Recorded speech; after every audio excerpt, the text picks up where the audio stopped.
नमस्कार मित्रों, आप देख रहे हैं आईसेप आई न्यूनो, जहां हम लाते हैं देश और दुनिया की सबसे बड़ी खबरें गहराई से सटीक विश्लेषण के साथ। आज की हमारी विशेष रिपोर्ट है, जब राष्ट्रपति ने सुप्रीम कोर्ट से पूछे 14 सवाल। क्या जजों को राष्ट्रपति और राज्यपाल के निर्णयों पर समय सीमा तय करने का अधिकार है? क्या यह संविधान में संशोधन जैसा नहीं है? दोस्तों, मामला बेहद संवेदनशील है और ऐतिहासिक भी है। भारत की राष्ट्रपति द्रौपदी मुर्मू ने भारतीय संविधान के अनुच्छेद 143(1) का इस्तेमाल करते हुए सुप्रीम कोर्ट से 14 सवाल पूछे हैं और बहुत इंपॉर्टेंट है। इसके बारे में हम लोगों ने पहले वीडियो में भी डिस्कशन कर रखा है। ये सवाल उस फैसले के बाद आया जिसमें सुप्रीम कोर्ट ने राज्यपालों और राष्ट्रपति को बिलों में निर्णय लेने के लिए 3 महीने का समय सीमा तय कर दिया। लेकिन राष्ट्रपति का कहना था कि संविधान तो कोई समय सीमा तय नहीं करता। फिर कोर्ट ने ऐसा कैसे कर दिया? सुप्रीम कोर्ट का विवादास्पद फैसला। इस पूरे मामले की जड़ में है तमिलनाडु बनाम राज्यपाल केस। इसे मैंने पहले वीडियो में भी डिस्कस किया है, आप उसे जाकर के सुन सकते हैं। तमिलनाडु की सरकार ने 10 विधेयक पारित किए हैं, लेकिन राज्यपाल ने उन्हें राष्ट्रपति के पास रिजर्व कर दिया। और वो 10 विधेयक इस चीज के संदर्भ में थे कि वाइस चांसलर जो यूनिवर्सिटी का अपॉइंट होता है वो गवर्नर ना करके जो है ये गवर्नमेंट ऑफ तमिलनाडु को मिले अपॉइंट करने का पावर। सुप्रीम कोर्ट की 2 जजों की पीठ, जस्टिस बी पारदीवाला और जस्टिस आर महादेवन ने यह कहा कि राज्यपाल और राष्ट्रपति को 3 महीने के भीतर निर्णय लेना ही होगा। अगर वह नहीं लेते तो माना जाएगा कि उन्होंने मंजूरी दे दी है, मतलब डीम्ड एसेंट। यही बात राष्ट्रपति मुर्मू को खटक गई, और खटकनी ही थी, बात तो सही थी। भाग 3, राष्ट्रपति की तर्क। ये तो संविधान संशोधन जैसा है। आइए हम लोग राष्ट्रपति के तर्क को भी देखते हैं। अब जरा राष्ट्रपति के सवालों पर आते हैं। उन्होंने यह स्पष्ट किया है कि अनुच्छेद 200 और 201 में कहीं भी समय सीमा की जिक्र नहीं है। संविधान में डीम्ड एसेंट का कोई प्रावधान नहीं है, तो फिर सुप्रीम कोर्ट ने इसे कैसे जोड़ सकता है? इसलिए उन्होंने अनुच्छेद 143(1) के तहत सुप्रीम कोर्ट से राय मांगी, यानी प्रेसिडेंशियल रेफरेंस मांगा है। 143(1) के अंदर प्रेसिडेंशियल रेफरेंस प्रेसिडेंट मांग सकता है। अब सवाल उठता है कि अनुच्छेद 143(1) क्या है? अनुच्छेद 143(1) भारतीय राष्ट्रपति को यह शक्ति देता है कि अगर कोई गंभीर संवैधानिक मुद्दा हो तो वो सुप्रीम कोर्ट से सवाल मांग सकते हैं। हालांकि सुप्रीम कोर्ट इस सलाह को मानने के लिए बाध्य नहीं होता, लेकिन ये न्यायिक दिशा में बहुत महत्वपूर्ण होता है। फिर हम लोग देखते हैं कि राष्ट्रपति के जो 14 सवाल थे वो थे क्या, उनको विस्तार से देखते हैं। वो था क्या जिससे हम समझ पाए कि राष्ट्रपति ने क्या सवाल उठाए हैं। अब बात करते हैं उन 14 सवालों की राष्ट्रपति ने जो पूछे हैं। पहला है, राज्यपाल को बिल मिलने पर क्या क्या विकल्प उपलब्ध है। अब दूसरा सवाल, क्या वह कैबिनेट की सलाह मानने के लिए बाध्य हैं। तीसरा, क्या उनके फैसले की न्यायिक समीक्षा हो सकती है।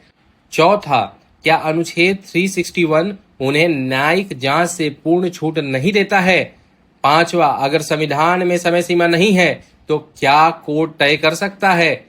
छठा देखते हैं, राष्ट्रपति के विवेकाधिकार की न्यायिक समीक्षा कैसे हो सकती है। सातवां, अनुच्छेद 200 के अंतर्गत राष्ट्रपति पर समय सीमा थोपना कितना सही है। आठवां, क्या हर बार राष्ट्रपति को अनुच्छेद 143 के तहत राय लेनी चाहिए। नौवां, क्या राष्ट्रपति और राज्यपाल के निर्णय कानून बनने से पहले जांच के दायरे में आते हैं। 10वां, क्या अनुच्छेद 142 के तहत कोर्ट राष्ट्रपति के निर्णय को बदल सकता है। 11, बिना राज्यपाल की सहमति के क्या राज्य का कानून मान्य है। फिर 12वां क्वेश्चन था राष्ट्रपति जी का कि क्या सुप्रीम कोर्ट को हर बार संवैधानिक सवाल को संविधान पीठ को भेजना चाहिए। 13वां था क्वेश्चन कि क्या अनुच्छेद 142 के अंतर्गत कोर्ट ऐसा आदेश दे सकता है जो कानून या संविधान से टकराता है हो। 14वां जो लास्ट क्वेश्चन था, उन्होंने पूछा क्या अनुच्छेद 131 को छोड़कर केंद्र और राज्य के बीच विवाद सुलझाने के लिए कोई और तरीका संविधान में है या नहीं। अब सवाल उठता है कि ये विश्लेषण ऐतिहासिक क्यों था। दोस्तों, राष्ट्रपति की यह कदम अभूतपूर्व है।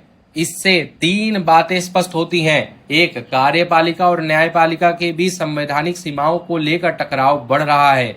दूसरा, राष्ट्रपति ने खुद का कार्यपालिका के अधिकारों को स्पष्ट करने के लिए सुप्रीम कोर्ट का सहारा लिया है।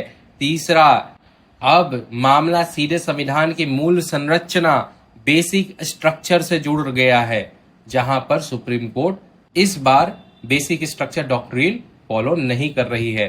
भाग 7, उपराष्ट्रपति का बयान। सुप्रीम कोर्ट को भी चेतावनी। राष्ट्रपति के साथ साथ उपराष्ट्रपति जगदीप धनखड़ ने भी इस मामले में टिप्पणी की है। उन्होंने कहा, सुप्रीम कोर्ट की शक्ति संविधान की व्याख्या तक सीमित है, न कि कार्यपालिका को आदेश देने तक। इस बयान में यह स्पष्ट है कि पूरा उच्च कार्यपालिका इस मुद्दे पर एक मत है। संवैधानिक मूल्य, न्यायपालिका बनाम कार्यपालिका। अब आइए समझते हैं ये टकराव असल में क्या है। भारत का संविधान 3 स्तंभों पर आधारित है। कार्यपालिका, प्रधानमंत्री, राष्ट्रपति, राज्यपाल। विधायिका, संसद व राज्य विधानसभाएं। तीसरा, न्यायपालिका, सुप्रीम कोर्ट, हाई कोर्ट और निचली अदालतें। जब न्यायपालिका कार्यपालिका के निर्णय पर समय सीमा तय करने लगे तो सवाल उठता अनिवार्य है, क्या यह संविधान में छेड़छाड़ है? क्या अदालत संविधान संशोधन के अधिकारों को अतिक्रमण कर रही है? ये सवाल उठना लाजमी है। अब आते हैं भाग 9 पे, डीम्ड एसेंट। संविधान में ये क्यों नहीं है? भारत के संविधान में डीम्ड एसेंट की कोई व्यवस्था नहीं है। इसका मतलब यह है कि राज्यपाल या राष्ट्रपति चुप हैं तो माना नहीं जा सकता। उन्होंने बिल पास कर दिया। अमेरिका जैसे देशों में ऐसा होता है, लेकिन भारत में नहीं। तो सवाल उठता है, कोर्ट ने कैसे कहा कि 3 महीने बाद मानना जाएगा कि एसेंट मिल गया? डीम्ड एसेंट कैसे हुआ? भाग 10, अब आगे क्या होगा? अब जो सबसे बड़ा सवाल है, क्या सुप्रीम कोर्ट अपने ही फैसले की समीक्षा करेगा? संभवतः एक संविधान पीठ गठित होगी जिसमें कम से कम 5 जजेज होंगे। वे तय करेंगे कि क्या कोर्ट कार्यपालिका के अधिकारों पर समय सीमा तय कर सकता है। क्या डीम्ड एसेंट जैसी व्यवस्थाएं संविधान में जोड़े बिना लागू की जा सकती है? भाग 11, निष्कर्ष। भारत के भविष्य के लिए निर्णायक क्षण। यह एक ऐतिहासिक मोड़ है। यह सिर्फ तकनीकी बहस नहीं है, बल्कि संविधान के मूल ढांचे, लोकतंत्र की परिभाषा और सत्ता का संतुलन का मामला है। राष्ट्रपति द्वारा 14 सवाल पूछना यह दिखाता है कि भारत की संस्थाएं संवैधानिक स्पष्टता चाहती हैं, ना कि टकराव। अब पूरी निगाहें सुप्रीम कोर्ट की संविधान पीठ पर हैं। क्या आपको लगता है कि सुप्रीम कोर्ट ने समय सीमा जो तय करी है वो संविधान से बाहर जाकर फैसला किया है, या कार्यपालिका गलत है? आप कमेंट करें, इस वीडियो को शेयर करें और हमारे चैनल आईसेफ आईलिनो को सब्सक्राइब जरूर करें, क्योंकि हम लाते हैं हर बड़ी खबर गहराई से। धन्यवाद। जय हिंद, जय भारत, भारत माता की जय।